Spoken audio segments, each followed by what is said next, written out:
a little movie called Krampus. Yes, Krampus. A lot of people have seen this movie, and maybe some people have not. But tonight, what we're going to do is we're going to go through this movie. Um, Pretty much a little bit of a background.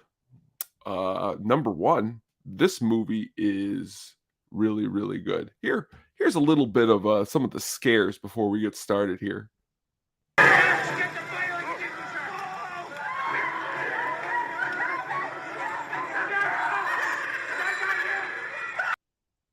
Wow. And you're saying to yourself, this has something to do with Christmas? Well, yes. Yes, it does. This film has to do with pretty much a dysfunctional family squabbling, causing a young boy to lose his festive spirit. Doing so unleashes the wrath of Krampus, a fearsome horned demonic beast in ancient European folklore who punishes naughty children at Christmas time. As Krampus lays siege to the neighborhood, the family must band together to save one another from a monstrous fate. First off, I want to start with the beginning. This movie is directed by Michael Dougherty. Does an awesome job with this movie. He's also directed Trick or Treat, one of my favorite Halloween movies. So he definitely knows how to handle the holiday film. What that would be called, a holiday film series, I guess, because he does two different Halloween movies. I don't know. The Krampus is based on an old Austro-Bavarian folklore story. Before this movie had been released, I had heard the name Krampus. People had brought it up like as a joke to go against Santa Claus, like, oh, I go for Krampus. I didn't know much about it though until before seeing this movie, which, let me tell you, when I first saw this movie, it really, it has a mixture of everything. A fan of the show recently had watched it and said that it was a good mixture of, some comedy, definitely comedy elements. You have the whole Christmas backdrop. There is horror elements too, but I wouldn't call it a scary movie per se. It had a $15 million budget and it grossed $61.5 million. What you're saying to yourself when you see this movie, it looks like it would have cost a lot more than just $15 million because there are some really, really good effects. And I think that they use that really, really good for the budget. And you could tell that right out of the gate. The movie was released in December in 2015. I think that's a great time to release a Christmas movie. I have seen Christmas movies or winter movies released in the summer. And usually I don't have a chart with the successful versus non-successful side of this, but overall it has not been pretty for the winter movies released in summer. So it was good it came out in the December. That probably helped a little bit. Definitely if this movie came out at another time, it might not have done as well. The idea for the movie, though, came all the way back in 2011. So you think to yourself, it took 4 years to get this movie off of the ground.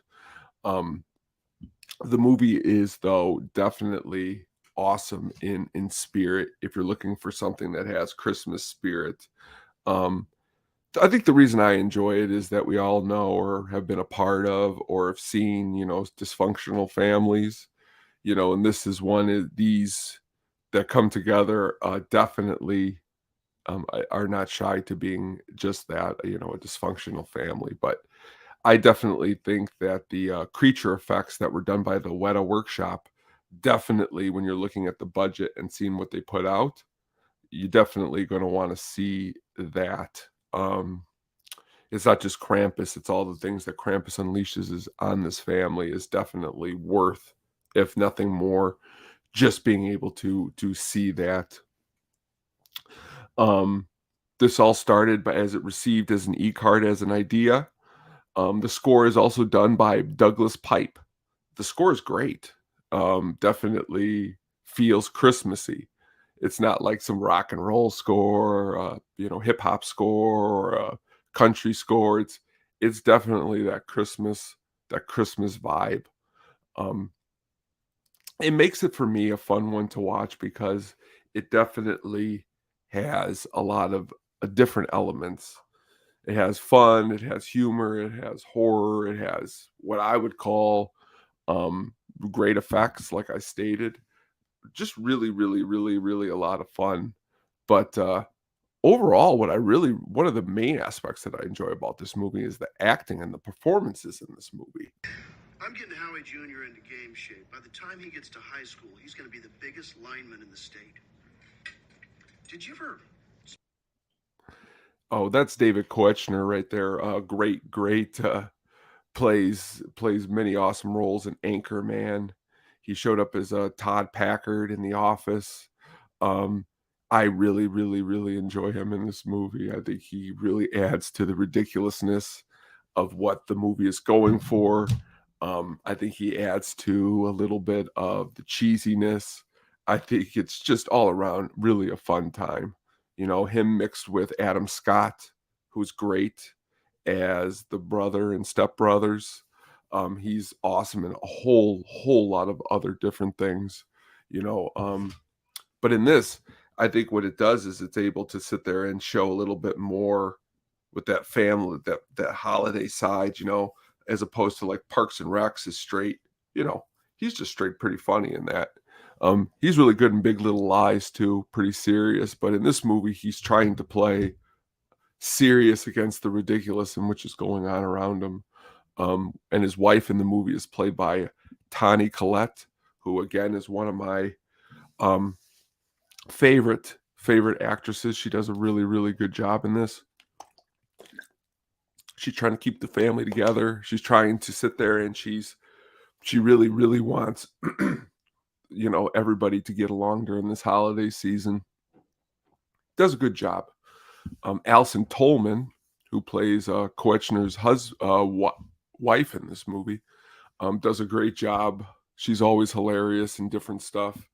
Um, you know, the dynamics between all of these actors trying to keep it together on Christmas is is is awesome. Alison Tolman was awesome in Fargo. Um, but a little bit more than the actors in this movie are some of the characters that are unleashed. You know, you have Krampus himself, who you could tell just by this picture right here is, well, he doesn't look like the nicest guy in the whole entire world. He looks kind of scary. He's here again in the middle. He takes a couple different um talking to the grandma in the movie, who is the one who actually unleashes the story and tells um Conchetta Farrell is in the movie too. She does a really, really great job. She was in Two and a Half Men. Um, but back to Krista Stadler, Diaz Omi, Grammy. She's the one who tells the story of the Krampus, and she kind of lets it out of the bag that little bit spoiler that she's kind of the one who a long time ago brought this whole Krampus around. And it's cool this way this part is told because it's told in what's in an animation type style. But definitely, I like the way that is told. I like the way the movie is shot. Like I said, these performances are great. MJ Anthony, he plays the son. He plays pretty much the star of the movie. Um, you know, overall, it's just a great time for around the holidays. As I stated before, the gingerbread men, you could see here. I mean, even the way they look here in the picture, I mean, by some of the way you see some of these budgets of the movies, nice low budget really makes it work. The effects are great. Um, it just makes it a great time for the holidays. It's a great movie.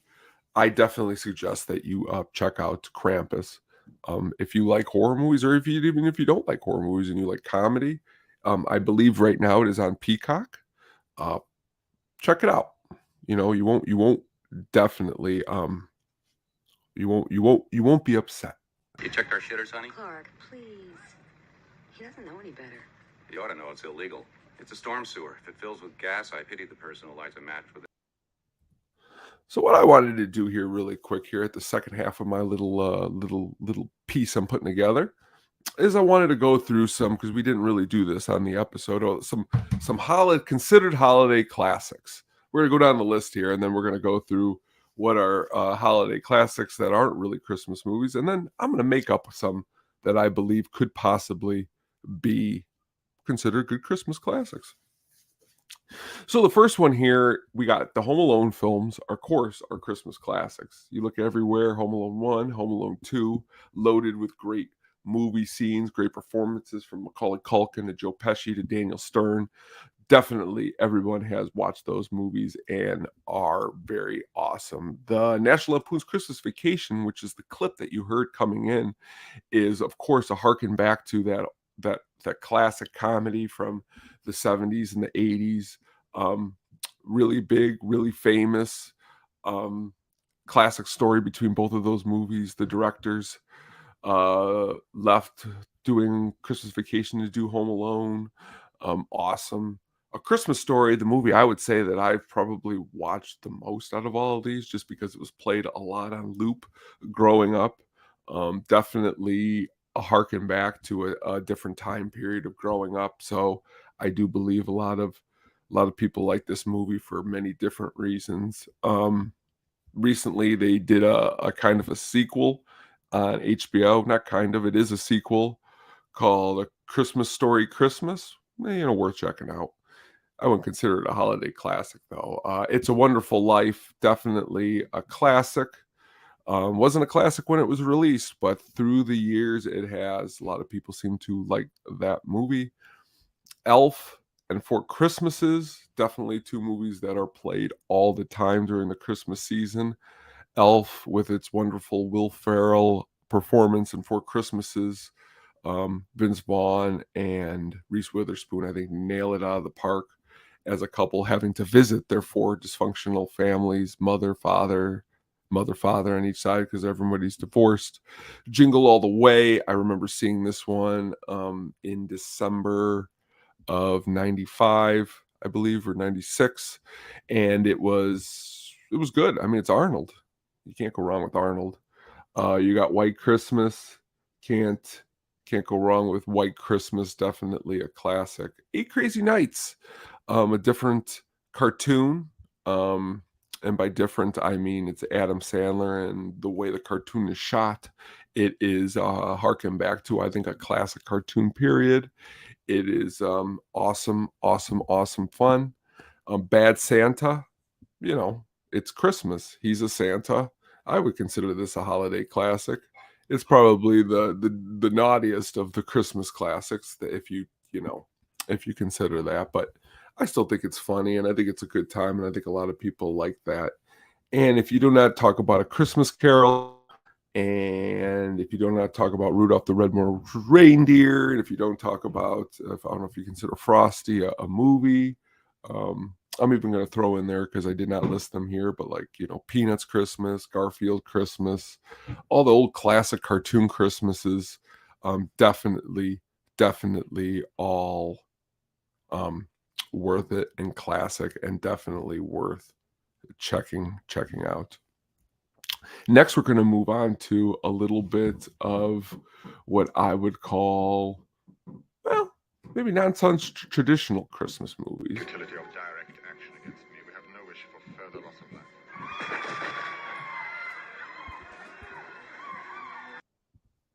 All right, so some non-traditional holiday Christmas movies. We have Edward Scissorhands. A lot of people consider that because, well, there's snow, there's Christmas trees, there's Edward Scissorhands, but there's really no celebration of Christmas, so to speak.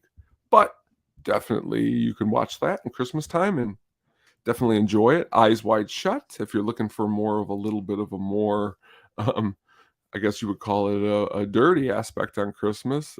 Christmas is in the background. There's Christmas trees, but definitely not a family celebrating Christmas together, more apart. The Night Before, classic Christmas comedy. Definitely all around great performances from everybody, from Joseph Gordon-Levitt all the way to the amazing cameo by one Michael Shannon. Definitely check that out. The clip you heard was Hans from the amazing Die Hard series. So, well, we all know Die Hard is considered one of the best non-traditional Christmas movies. Gremlins, awesome. Batman Returns. It seems to that be popping out more and more recently, considered a Christmas classic, a non-traditional, holiday classic. Okay, now we're gonna get into a little bit of the scary realm. Black Christmas. They got a couple of those. Those are good. I don't know if you would want to put the horror movies in a Christmas classic, but I put them over here. You could put them in the classics. I considered them classics.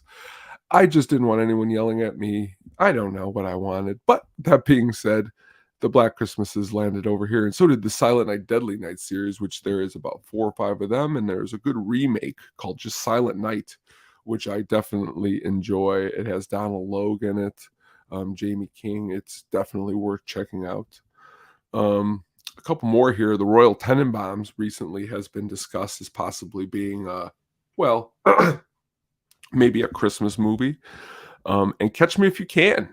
I like considering that one a Christmas movie. There are some Christmas parts in it, and it's fun, and it's a good time, and why not?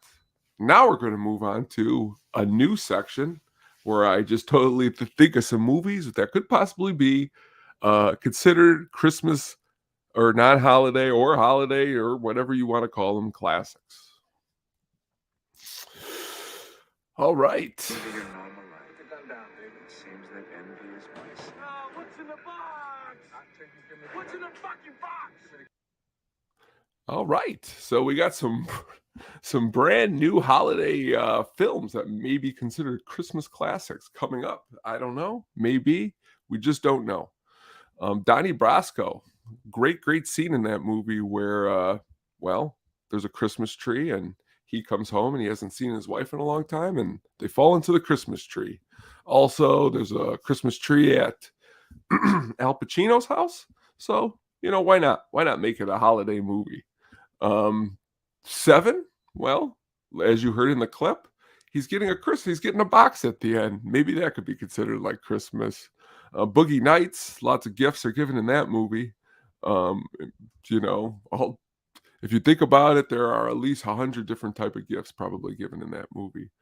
Scarface, another movie that has a lot of snow, so maybe that has to do some Christmassy.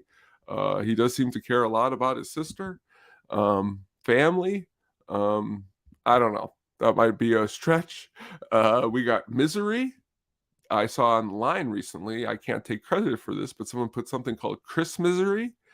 Them two just needing 2 people to spend time together with. Why not? Batman and Robin. There is, if the new Batman Returns is not new, the old Batman Returns is considered a Christmas classic. Why not this? It has Mr. Freeze. It has ice that moves like it's rubber. It's hollow like a lot of other sometimes Christmas movies. Why not consider it? Roadhouse. Come on now.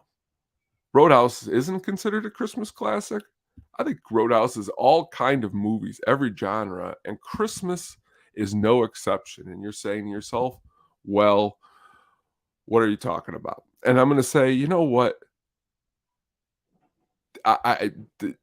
It's a Christmas movie. We're going to move forward. The Shining, a family spending time together, alone, away from their technology and their devices, definitely could be.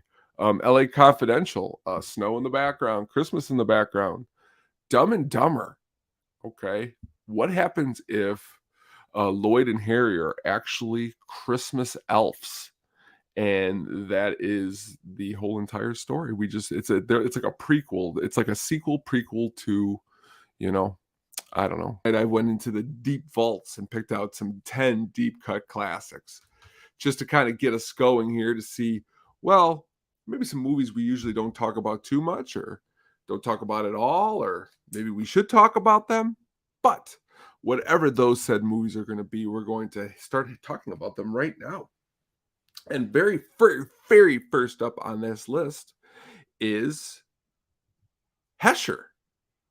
Hesher is a 2010 dark comedy, written, directed by Spencer Sisser. Really good dark comedy. Okay, it stars Joseph Gordon-Levitt. It also has really awesome performances by Natalie Portman and Rainn Wilson.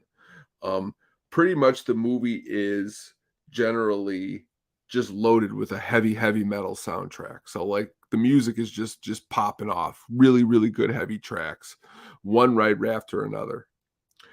Joseph Gordon-Levitt in this movie, definitely awesome. Peter Travers said in one interview, you can't really take your eyes off of him because he really does things that are different. Recently, we had talked about movies like Brick, and we had talked about movies that he is in, one called The Lookout. Um, this movie is definitely an extension of those awesome performances in that movie, especially.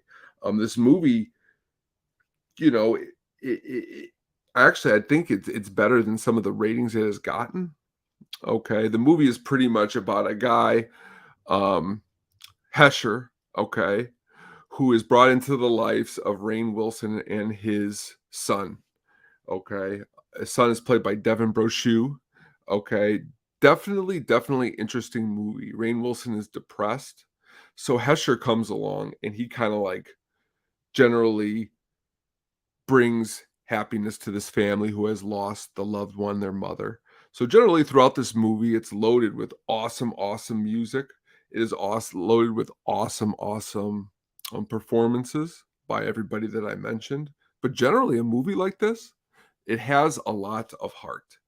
That is definitely what this movie has. So if you're looking for a movie with heart, Hesher is where to look, especially for something maybe you haven't heard of. Currently, right here, I'm looking at the Hesher DVD that I have. Lots of awesome outtakes, deleted scenes. This movie is really good at that.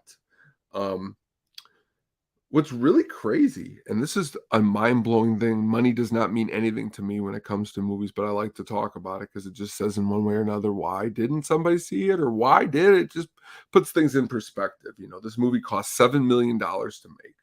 It didn't even make $500,000. That is very shocking to me.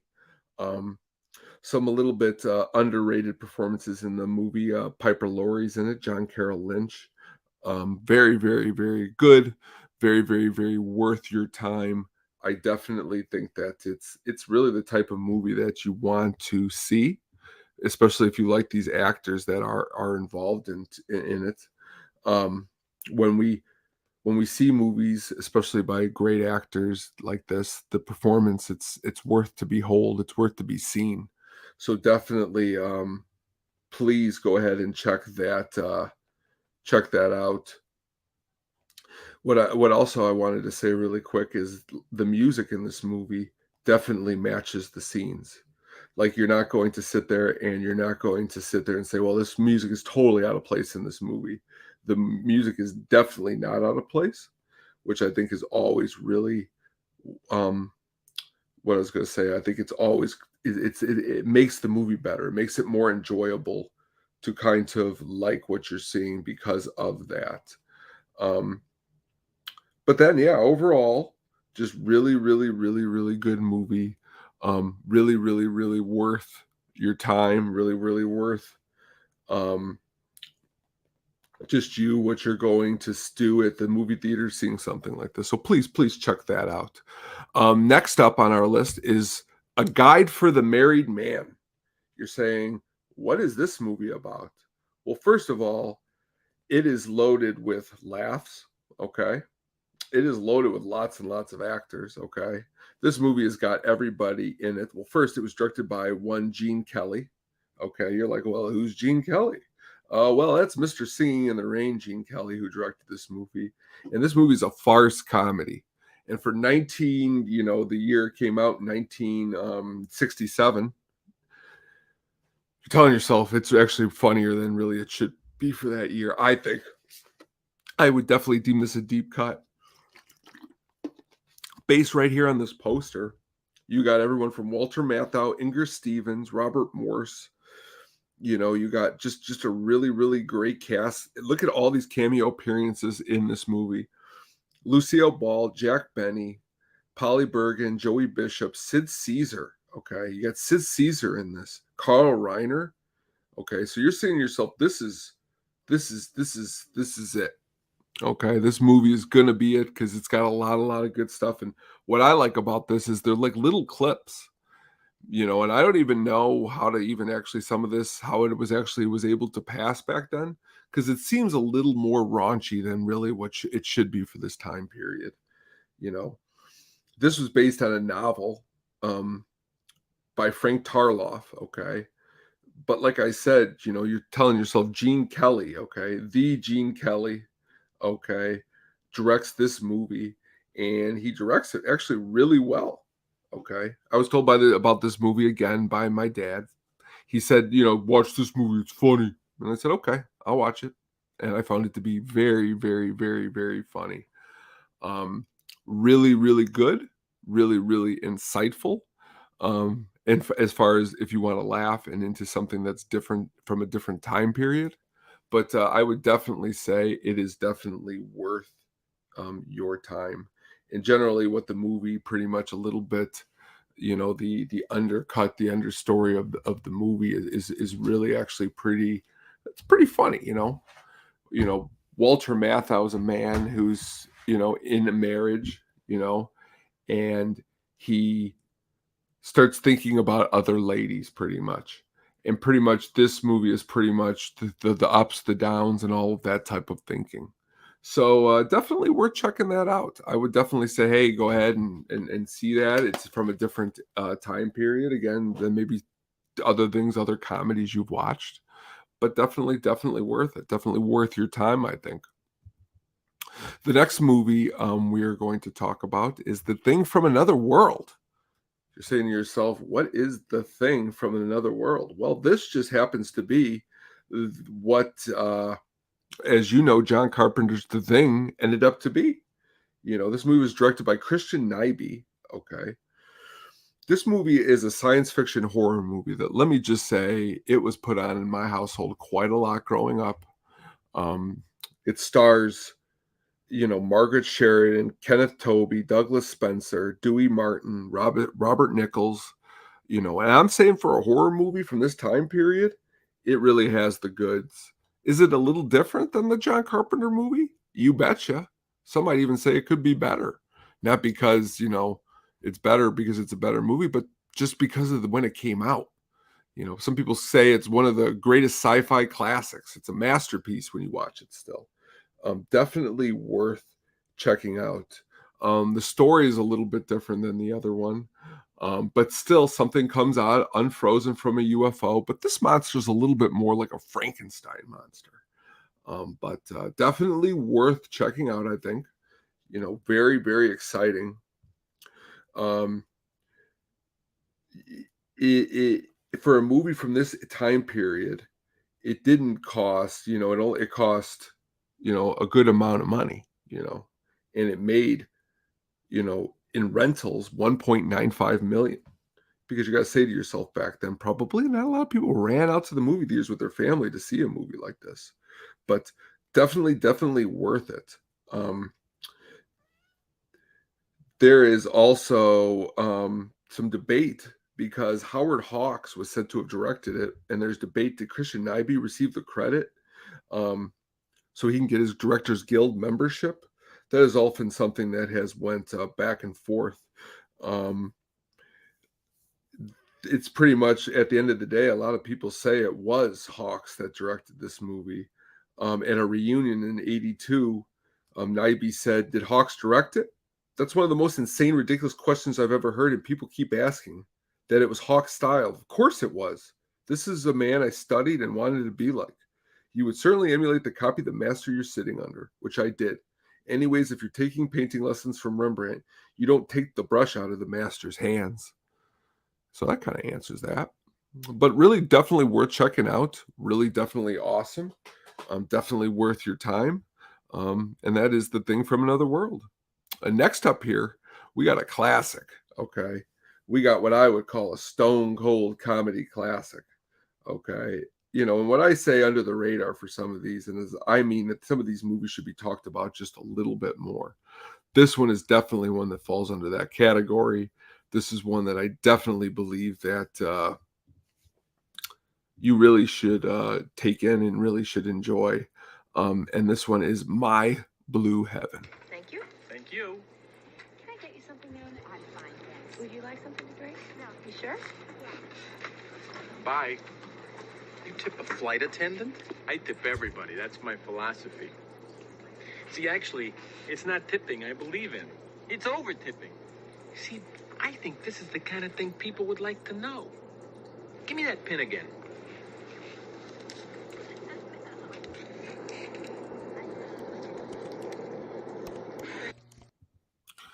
My Blue Heaven. All right. Directed by Herbert Ross. Written by Nora Ephron. Loaded with laughs. Really classic. Love Rick Moranis. Love Steve Martin. Love Joan Cusack. You know, I love Bill Irwin in this. Carol Kane. William Hickey. Daniel Stern. You know, Ed Lauder. You know, you go down the list. Just really, really, really, really great performances. And this movie does not get talked about enough. I don't know why. Did pretty well at the box office for the time, $23.6 million. But that being said, My Blue Heaven has some connections to movies like Goodfellas because it came out literally 1 month later after Goodfellas, and it is also based on the life of Henry Hill, but in a more humorous, telling, and is renamed Vinnie Antonelli, which the character is great. Steve Martin nails the role. Steve Martin is awesome as always. I guess it was first pitched, the idea, to Goldie Hawn, who didn't want to do it. Danny DeVito turned down the role for Steve Martin's role, but Rick Moranis liked it. He picked it up. The music's great. Fats Domino song in the movie is just amazing. My Blue Heaven, you know, I mean, come on now. Fats Domino.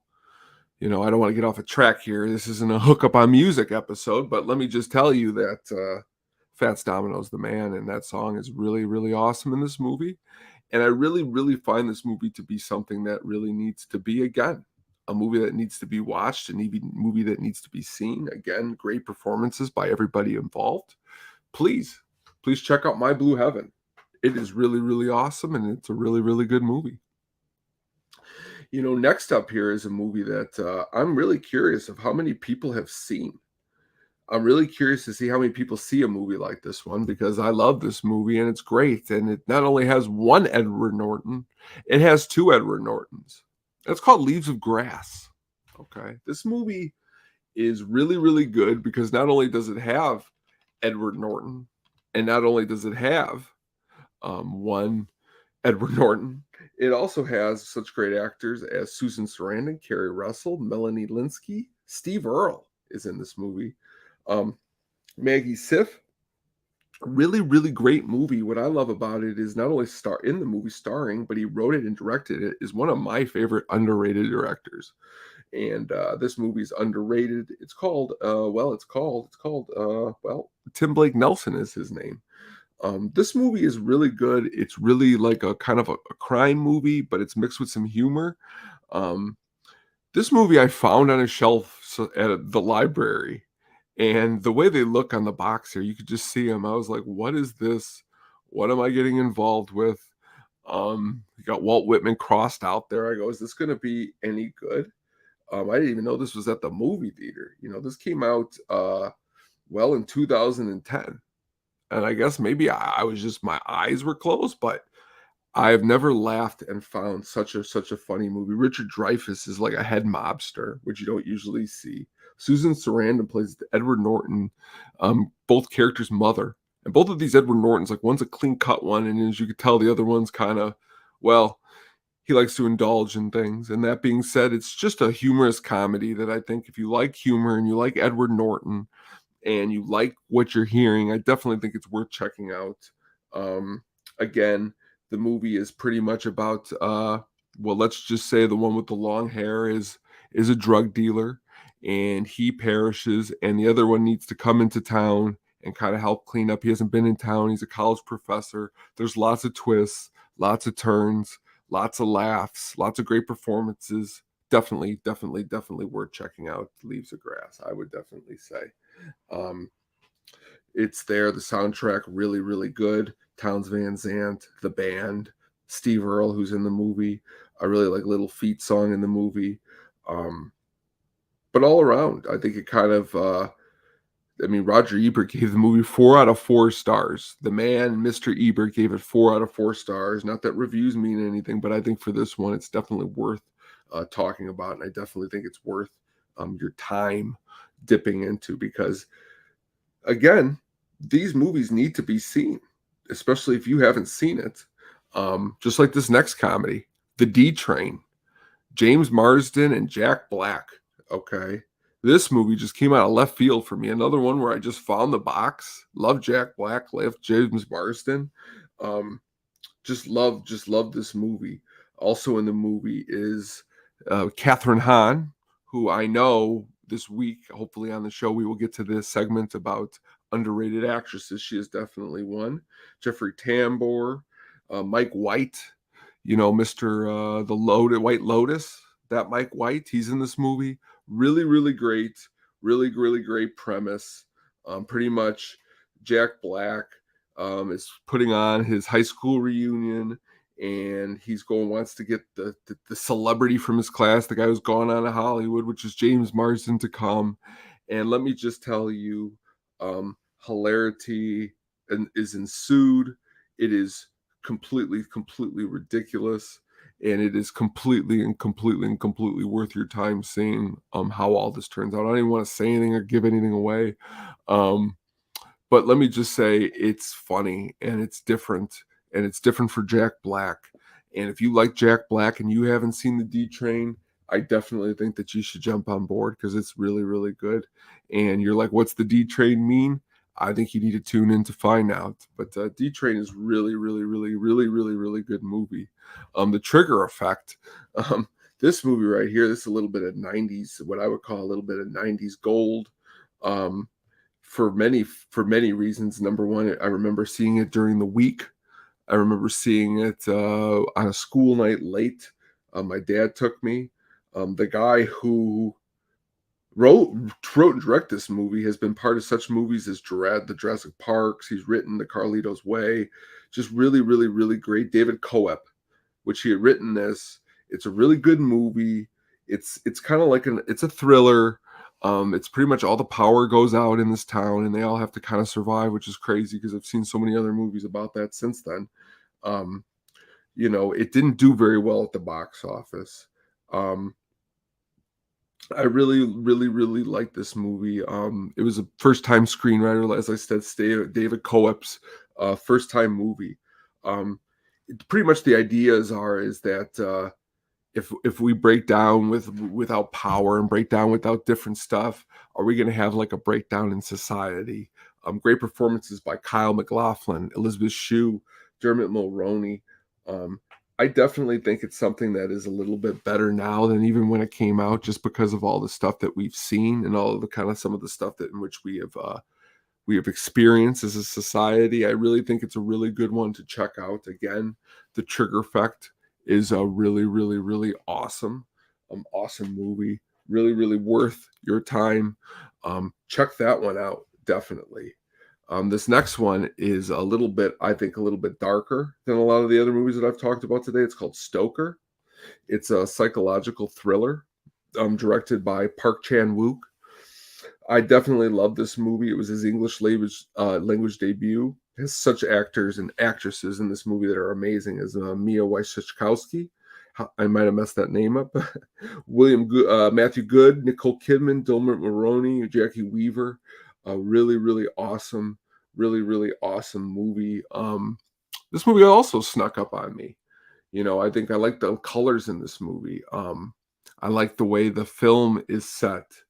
Felt Another Death, which is her father dies. It's pretty much her outlook on what's going on. Again, a lot of dark things going on.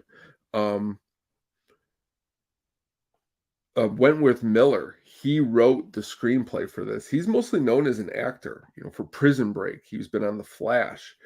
He wrote the screenplay for this, and honestly, screenplay is stone cold solid. Really good screenplay. Really interesting.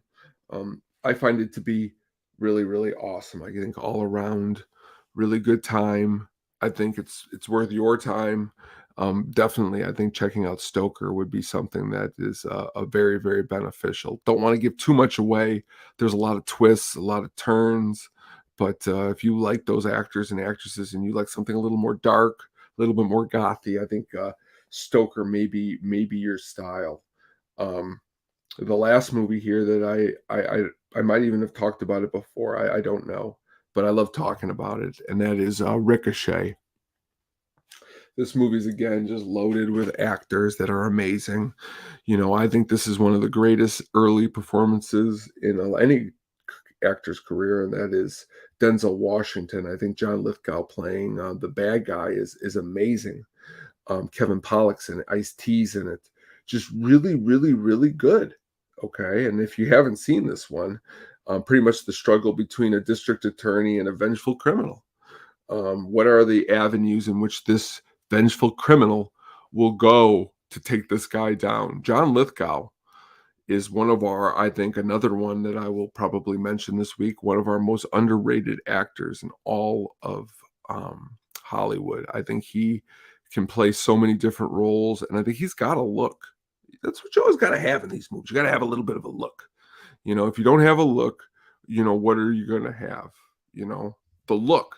The look of anything, the look's going to give you the money. They were all over the house. Karen, that was worth $60,000. I need that money. That's all we got. What was I supposed to do? Karen! They were in everything. That's all the money that we had, Karen. I was dependent on that. Why did you do that? Well, let me just say, definitely awesome movie. Definitely worth checking out. Definitely love praising this movie. I definitely think that it's one that if you like, again, Denzel Washington, who doesn't, and you haven't seen this or you haven't seen it in a long time, it's definitely one going to worth to try to find and trying to put on because it's just awesome. And as I stated before, John Lithgow is the bad guy. Get out of here. It's really awesome, really good. Check out Ricochet. All right. Before we head on out here today, we're going to do what I do every single week, and that is honor. Oh, wait a minute here. You like how I did that? I think I saved the best for last, everybody. This movie right here. Let's just get started with The Wraith. One day I'm going to have a whole episode about The Wraith. This is like my little, I'll call it, I'm wetting the whistle here, but we're going to really get deep down on The Wraith one day. But The Wraith is just a little piece of film, what I call gold. I kind of liken it a little sliver of really awesome cars, way better than in the Fast and Furious. I think these are awesome cars. Sherilyn Flynn is what I would say one of the greatest 80s actresses. Charlie Sheen, amazing. You have Randy Quaid. You have the ever amazing Clint Howard, and you also got Nick Cassavetes, who turned into a pretty great director himself. The Wraith, about a guy who happens to perish. And, well, I don't want to give anything away just yet, because we'll be talking about this again soon. But let me just tell you, The Wraith is where it's at. And if you have not seen The Wraith, and if you cannot hear that I'm going to be talking about The Wraith quite a bit, I definitely think it's worth checking out. Definitely worth your time, definitely worth your effort, definitely worth everything involved, especially if you like cool things. So please check out The Wraith. It's worth it. Now we are to the point where we talk about every week an amazing actress, and we kind of go a little bit on depth on this actress. And tonight I wanted to pick an actress that she's got a great show that's on Showtime, and it's making its return. She's awesome. I deem her to be what I would call one of the best actresses working because of her versatility. She's been in so many awesome movies in which I love. And her name is the great Julia Lewis, who is now starring in the amazing Yellow Jackets on Showtime. And if you haven't checked out season 1, I think it's definitely worth your time. But here's a little clip from one of my favorites from her.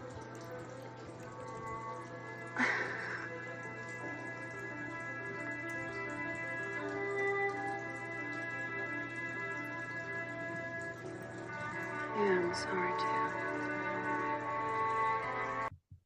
That's all she said was, "I'm sorry too." And you're like, whoa, what was more in that scene? What else was Julia talking about? Well, let's listen a little bit more.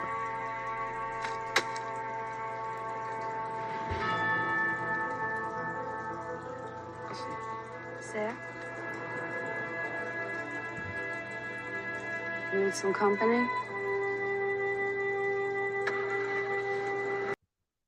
Well, again, that's an amazing scene from one of my favorites she's in. That is the great From Dusk Till Dawn, the great Robert Rodriguez classic. But let's just get started really quick. That Juliette Lewis is awesome. Okay, Juliette Lewis was she was born in Los Angeles, California. Her dad was Jeffrey Lewis, who I know again on another show somewhere down the line. I'd love to go deep in him, man, because he was amazing actor. But we're not here to talk about him today. We're talking about Juliette Lewis, who's got such amazing movies. Her very, very first movie, My Stepmother is an Alien. If you haven't seen that deep 80s cut, go ahead and check that one out. I mean, if you have not seen Christmas Vacation, I've heard some negative reviews from people on that. Come on now, get out of here.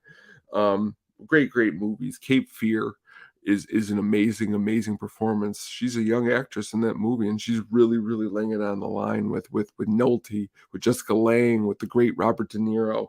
Really worth checking out. What's Eating Gilbert, great performance. California with Brad Pitt, amazing. Natural Born Killers, you know her in that. Strange Days, really great. The ever mentioned From Dusk Till Dawn, really knocks it out of the park. She's even in things like Old School, okay? Due Date, okay? She's a comedic actress. She could be in dramas. She could be a lot in different things. She's great in August Osage County. If you've never seen that movie, she's really good in that movie.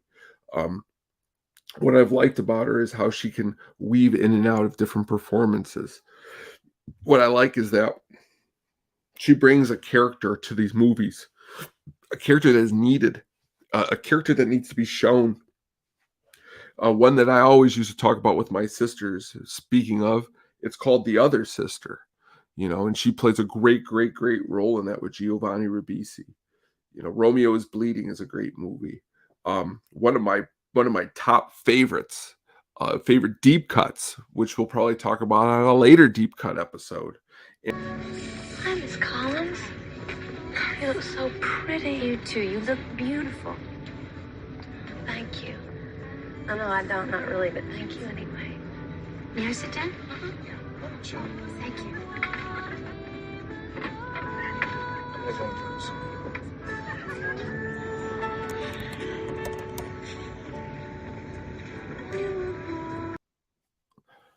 Sissy Spacek is who we're going to take a look at tonight. The Sissy Spacek. My introduction to her, of course, was what you just heard, Carrie. Carrie is what was my introduction to Sissy Spacek, but she's known for a lot more than just Carrie. She has won an Academy Award. She has won 3 Golden Globe Awards. She's won a Screen Actors Guild Award and been nominated for 4 British Academy Award films, 3 Primetime Emmy Awards, and a Grammy Award. And she has a star on the Hollywood Walk of Fame in 2011. She was born in Texas. That's what's cool. Everyone comes from different places, and I would not have known him, but Sissy Spacek is from Texas. She's in so many awesome movies. Her breakout role, if you've never seen it, in Terrence Malick's influential crime film Badlands. Really awesome, mixing it up with Martin Sheen in that movie. Really awesome. The movie that you see currently and you heard the clip for in the background was one Carrie, awesome Brian De Palma horror film. Stephen King. She received her first nomination for Academy Award for Best Actress. In 1980, she starred in The Coal Miner's Daughter, and this is where she won her Best Actress as her portrayal of Loretta Lynn, country music singer. Through the years, though, she is just loaded with so many great performances, from Missing the River, Crimes of the Heart, In the Bedroom, JFK, Affliction, The Straight Story, 9 Lives, 4 Christmases, The Help. Really good in the recent The Old Man and the Gun with Robert Redford. Really worth the call. Really worth the watch. Loved her in Netflix on Bloodline. Really awesome Castle Rock television show. Bloodline was a television show. Good in the psychological thriller series Homecoming. Um, just really, really, really, really, really, really just lots of different performances, lots of different awesome things. I mean, through the years, you're saying to yourself, Sissy Spacek, I mean, the amount of different movies that she has found herself to be in are just, you know, I deem it to be really cool the way you can um see her career. I mean, you're a big fan of Brendan Fraser. I know recently he is in the new movie The Whale. She played his mom, a really good role in Blast from the Past. Um, she's really good in just a whole lot of different things. You know, her her she was in something recently called Night Sky with David Thier and really good. She played a little bit on Big Love. But recently she was in the LCD sound system video for Oh Baby with David Strathern again. I just really think that this is just really an actress that if you've never seen or heard or listened to her, I'm sure you watched something, but you could go back and watch other movies that you might not have seen before. You know, things like Hard Promises, Crimes of the Heart. Really worth it, really worth it for your time, really worth it for your effort. She's just really, really great. I mean, when you sit there and say when you can win all these awards, you're going to yourself,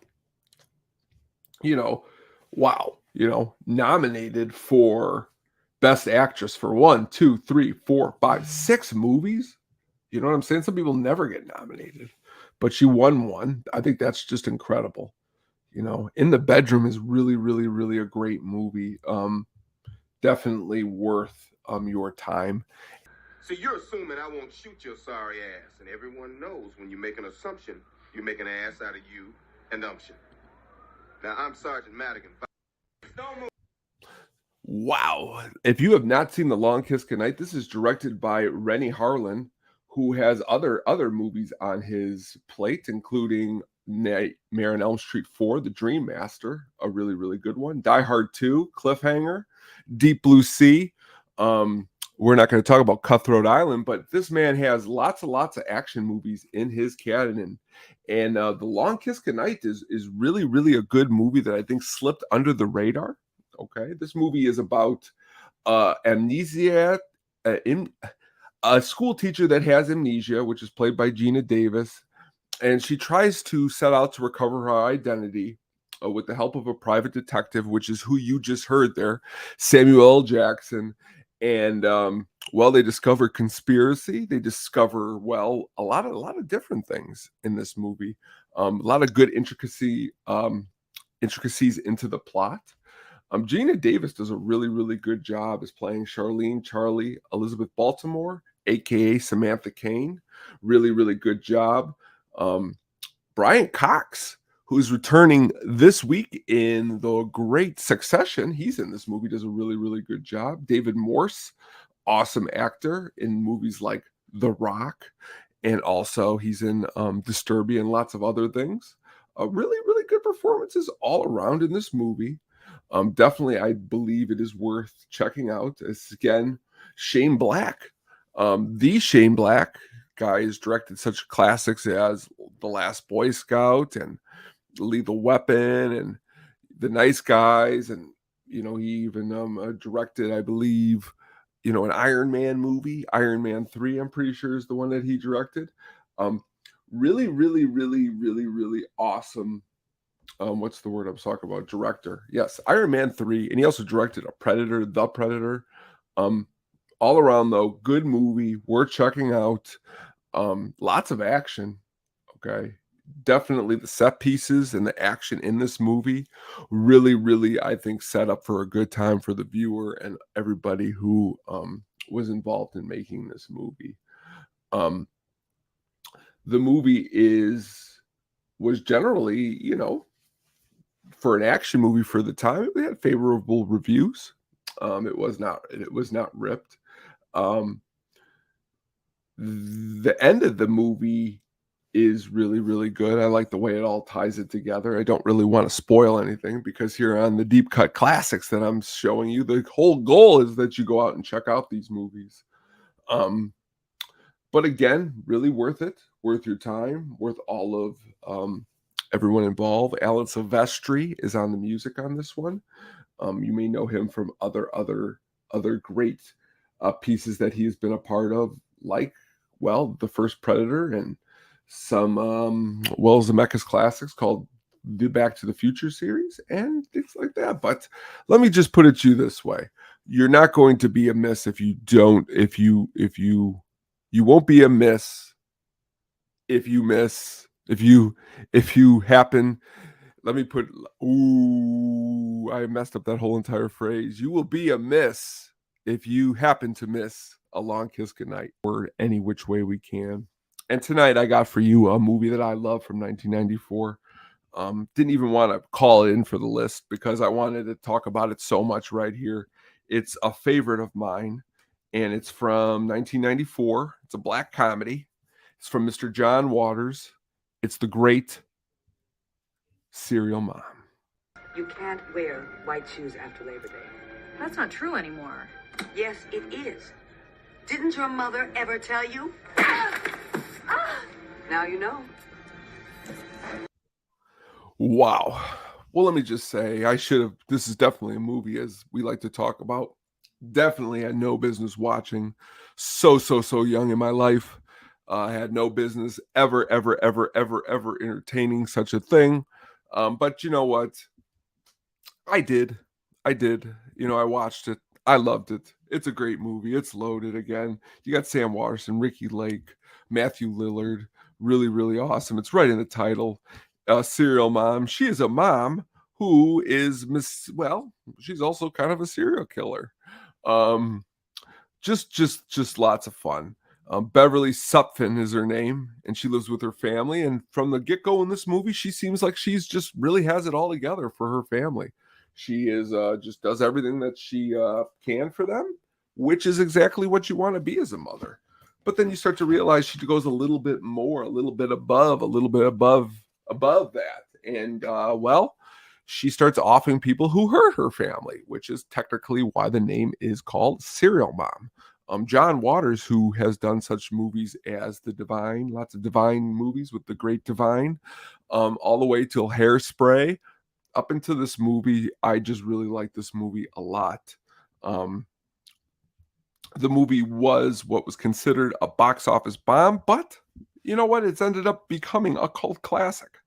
The role of Beverly, before going to Kathleen Turner, he suggested Meryl Streep, Kathy Bates, and Glenn Close before Turner was cast. I love Kathleen Turner.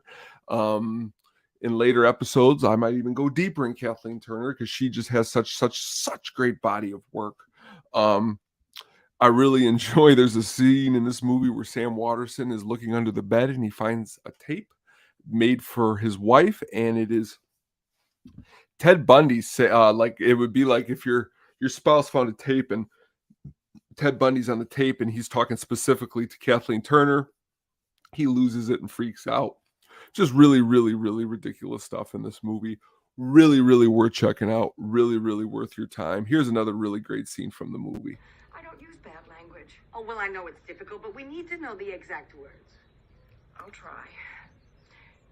Cocksucker, that's what she calls me. Listen to you, filthy mouth, you fucking whore! God damn you! So yeah, I mean, you could literally hear right there in her voice, and the whole movie is just pretty much just wicked humor, wicked background, wicked fun. Definitely check out what I would call, I would definitely call a great movie. So really here to wrap up a little bit here for today before we we go our separate ways, so to speak, until the amazing episode that we got coming up Tuesday. Please check it out as it is dropped on Wednesday morning. Definitely worth checking out. Definitely worth the time and the effort that we are putting into this. So please check it out. That being said, got some physical media here. Got the great PCU DVD. Oh yeah, PCU. Picked this classic up for about $3. Bonus features. You got the Pump It Up by Mudhoney music video. Ooh, love this movie, PCU. We brought it up a little while ago. Like it a lot because it's got, well, Parliament Funkadelic in it. You got to like anything that has Parliament Funkadelic in it. Another one of the ones that I said was the deep cut. Just picked this one up recently. $5. It is The Surviving of the Game. Remember these? The old, we used to get mad because it looked so much different than the other ones when you put it together. It was like, you couldn't put them because you had the one box that was like, bleh. No, not really. Not the best box, but man, what a great movie. Since we talked about 33 and the Third, I'm going to share with you something that I rarely miss or leave anywhere without. It's my Naked Gun trilogy with the third one right there.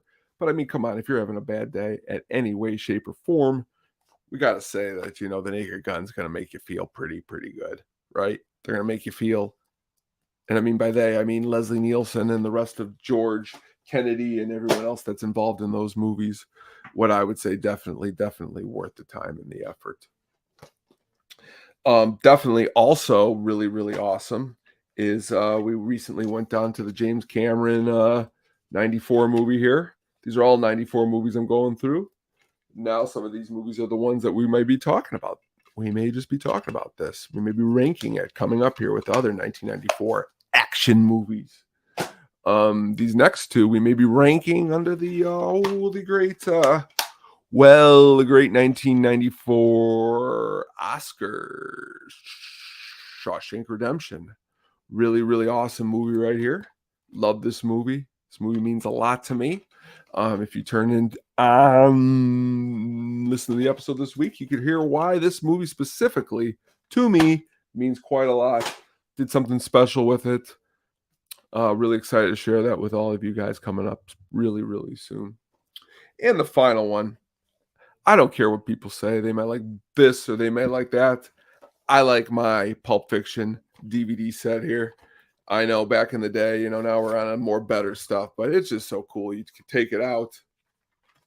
It's got the discs. But what I love are these little extra things it has here. I got my Jackrabbit Slims menu, which is really cool and nice. You hungry? Let's go to Jackrabbit Slims. And then you got the book. You got the wolf. You got the discs. You got all the goods. This is really a really good thing. I think I'm going to order something to eat from here. I think when we're all finished here, get something from the old Jackrabbit Slims. Definitely worth the time and the effort there. But that's 1994 as a whole. And that's the back end of it.